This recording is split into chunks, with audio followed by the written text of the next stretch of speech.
Bismillahirrahmanirrahim. Syekh Subakir ini menurut cerita tutur, ya kita tidak bisa mengkonfirmasi cerita tutur, lagi pula kita juga tidak bisa mengecek sanadnya tentang cerita tutur. Karena cerita tutur ini ya berkembang di masyarakat, diyakini turun-temurun, mengalami penambahan dan pengurangan tentu saja.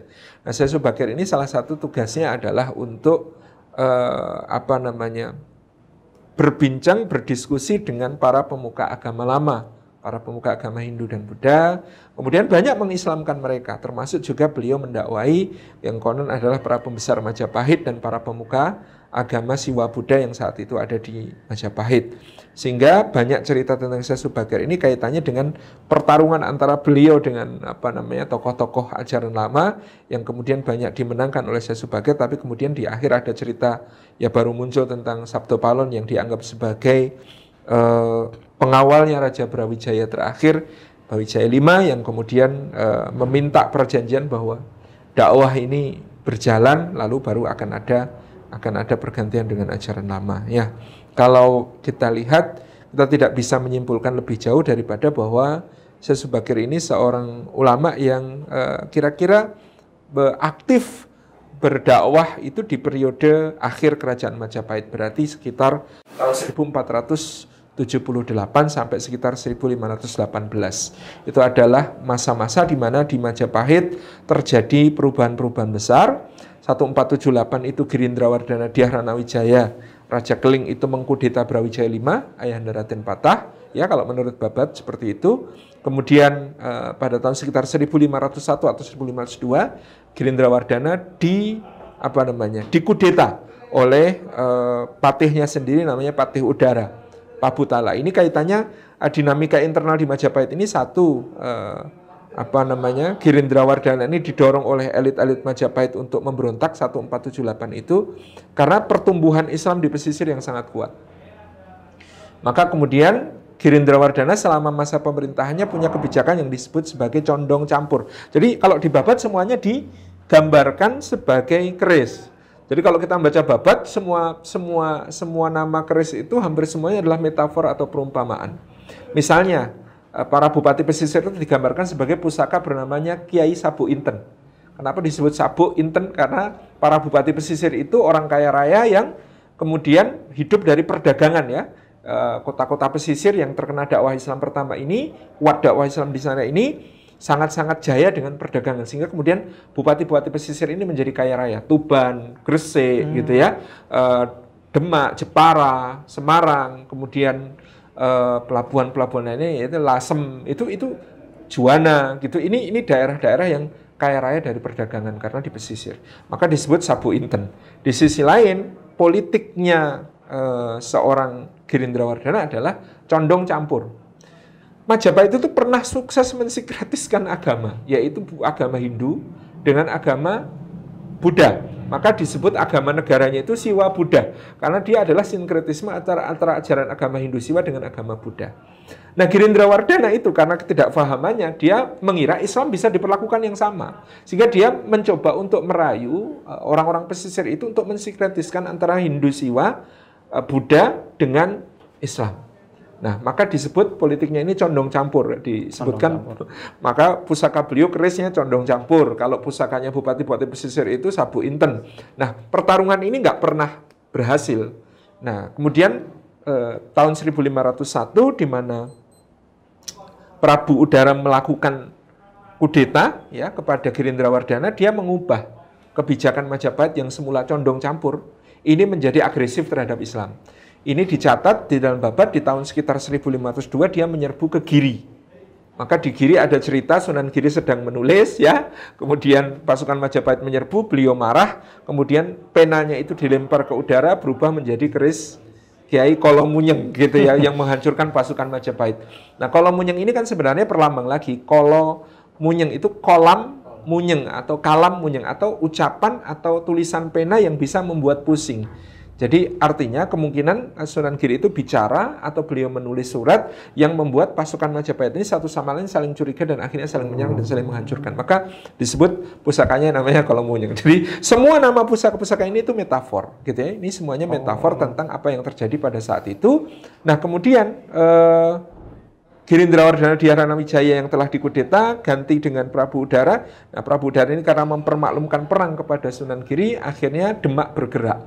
Jadi Demak ini saking sabarnya ya, disabar-sabarkan oleh para wali, jangan menyerang Majapahit dulu sebelum mereka menyerang. Dan akhirnya momentum itu kemudian terjadi pada tahun awal 1500-an, di mana Giri diserang, maka Demak pun akhirnya menyerang Majapahit. Dan terjadilah perang. Ternyata yang menghancurkan Majapahit itu namanya Sengkelat, pusaka yang kemudian disebut sebagai Sengkelat. Sengkelat itu artinya sengkeling ati atau kemarahan rakyat. Oh, oke. Jadi kalau di dalam babat kan ditulis Sengkelat ini dibikin oleh Empu Supo. Empu Supo itu adik iparnya Sunan Kalijaga. Nah, artinya kemarahan rakyat ini ya disuruh dikembangkan ya oleh para beliau ini yang kemudian mengakumulasikan kemarahan rakyat untuk kemudian menghancurkan pemerintahan Majapahit yang sudah korup dan zalim ini, sehingga akhirnya digantikan oleh Demak. Jadi proses dakwah ini luar biasa ya, sehingga kemudian kekalahan dari Prabu Udara di sekitar tahun 1518 puncaknya itu ya, di masa pemerintahan Trenggono ya, akhirnya nanti itu baru selesai tuntas Majapahit ini selesai, maka rakyat itu berbondong-bondong untuk masuk Islam. Nah dulu kenapa Demak tidak menyerang Majapahit duluan itu ya, sampai diwanti-wanti oleh para wali, yang namanya orang Jawa itu sangat menghormati leluhur dan orang tua. Kalau sampai Raden Patah menyerbu ke Majapahit, takutnya orang memahami Raden Patah menyerang ayahnya sendiri, Brawijaya V, dan orang tidak akan mau masuk agama Islam yang dituduh sebagai agamanya anak durhaka. Maka itu dengan disabarkan sampai terjadi 2 kali kudeta, baru terjadi clash langsung antara perang antara Majapahit dan Demak. Di masa-masa itulah Syekh Subakir, saya kira diperkirakan hidup dan melakukan dakwah sampai termasuk ke ya beliau itu ke pegunungan-pegunungan ya, sampai ke pelarian-pelarian para bangsawan Majapahit itu tetap beliau datangi, beliau temui, beliau sampaikan risalah Islam, dan dengan resiko beliau harus bertarung dengan pendekar-pendekar terbaik Majapahit, dengan ya mungkin kalau sekarang ya dukun-dukunnya gitu ya, sehingga kemudian terkenal beliau ini sebagai perukiahnya tanah Jawa yang pertama gitu. Masya Allah. Ceritanya seperti itu. Ya itu ada juga yang sekarang mungkin mengidentikan ya tentang para wali kok sakti-sakti. Para wali kemudian mereka bisa punya karomah-karomah. Tentu cerita-cerita yang muncul biasanya bersumber dari babat, lalu dari tutur kemudian bertambah dan berkurang. Difilmkan langsung. Difilmkan bahkan gitu ya. Dan film kadang-kadang mengambil sumber babat secara terlek apa adanya. Padahal saya sering sampaikan, babat itu semuanya metafor. Di dalam babat itu semuanya adalah sebuah proses untuk membuat perlambang-perlambang, kadang dengan maksud untuk menjaga nama baik leluhur, menjaga nama baik para sesepuh. Ya, termasuk tadi kalau kita menulis letterlek tentang Sunan Giri dan keris Kolomunyeng ya tadi. Dengan itu kalau kita tulis letterlek bahwa Sunan Giri bicara atau menulis surat itu berhasil memprovokasi pasukan Majapahit serta bertarung satu sama lain, nanti orang kalau salah memaknai akan membaca, oh jebule Sunan Giri itu provokator ulung gitu. Nah, kita baca tentang Sengkelat, oh berarti Sunan Kalijaga dan Empu Supo ini provokator rakyat.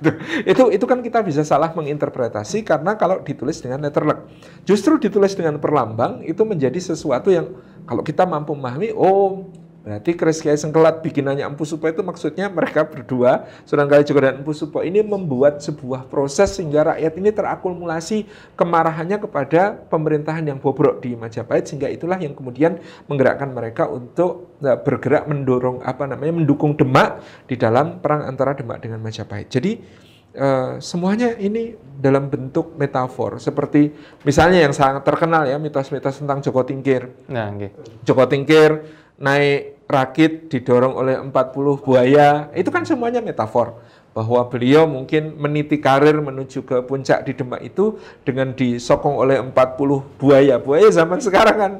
Ya, itu metafor juga bahwa itu adalah 40 tokoh yang mungkin boyo-boyo itu ya preman-preman, tokoh-tokoh yang punya wilayah-wilayah kekuasaan yang mereka perintah secara dalam tanda kutip dunia hitam gitu ya. Kemudian beliau memberi makan kerbau dengan apa namanya atau banteng dengan tanah sehingga kemudian mengamuk lalu beliau yang mengalahkan. Kan sama seperti orang memberi umpan untuk melakukan agar orang lain melakukan satu apa namanya kekacauan lalu dia yang mengalahkan kekacauan itu, beliau mendapat jasa. Ini kan sebenarnya itu semuanya metafor. Nah, termasuk juga tentang kesaktian para wali. Ya, kita tidak akan memungkiri sebagian dari aulia illah diberikan karomah-karomah, tetapi kan karomah yang paling utama itu seperti katakan Ibnu Taimiyah, afdhalul karomah luzumul istiqomah. Ya, karomah yang paling utama itu bukan berjalan di atas air, bukan terbang, bukan sholat di atas pohon, ya. Tetapi karomah yang paling utama itu adalah keistiqomahan. Bahwa kadang-kadang para wali ini diberikan oleh Allah Subhanahu wa taala keadaan-keadaan tertentu mungkin ya dalam menghadapi mungkin musuh-musuh dakwah ya barangkali, tetapi itu bukan karena mereka menyengaja dengan kesaktian, tetapi betul-betul karunia Allah. Kalau karunia Allah itu yang bersangkutan nggak bisa merencanakan gitu. Ya cuma mungkin dengan keyakinan gitu ya. Dengan apa seperti Khalid bin Al-Walid yang ketika minum racun dengan doa Bismillahirrahmanirrahim kemudian beliau minum, itu kan dengan keyakinan kepada Allah, lalu Allah memberikan satu karomah kepada beliau ya.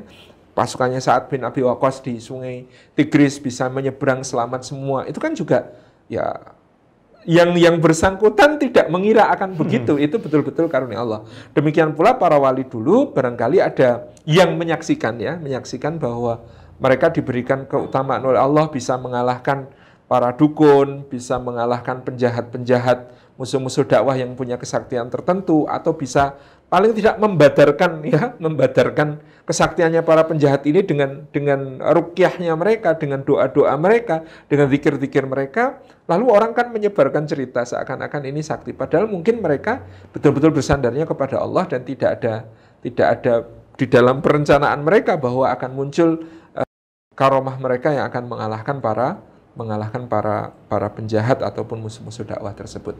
Jadi saya kira ya semua yang dibaca di dalam babat itu perlu dibaca dengan telaah kritis dan interpretasi yang benar.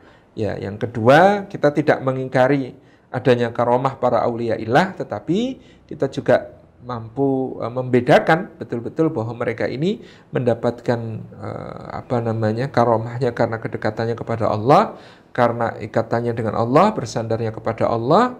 Ya, tidak ada yang kemudian melakukan ritual-ritual yang menyimpang dari syariat untuk mendapatkan kekayaan tertentu atau mendapatkan kesaktian tertentu. Ya, cerita tentang Sunan Kalijaga menjaga tongkat begitu, itu kan sebenarnya semuanya metafor perlambang. Itu metafor aja. Metafor. Jadi Sunan Bonang meletakkan sebuah tongkat untuk dijaga, itu kan sebuah wilayah dakwah yang dipercayakan.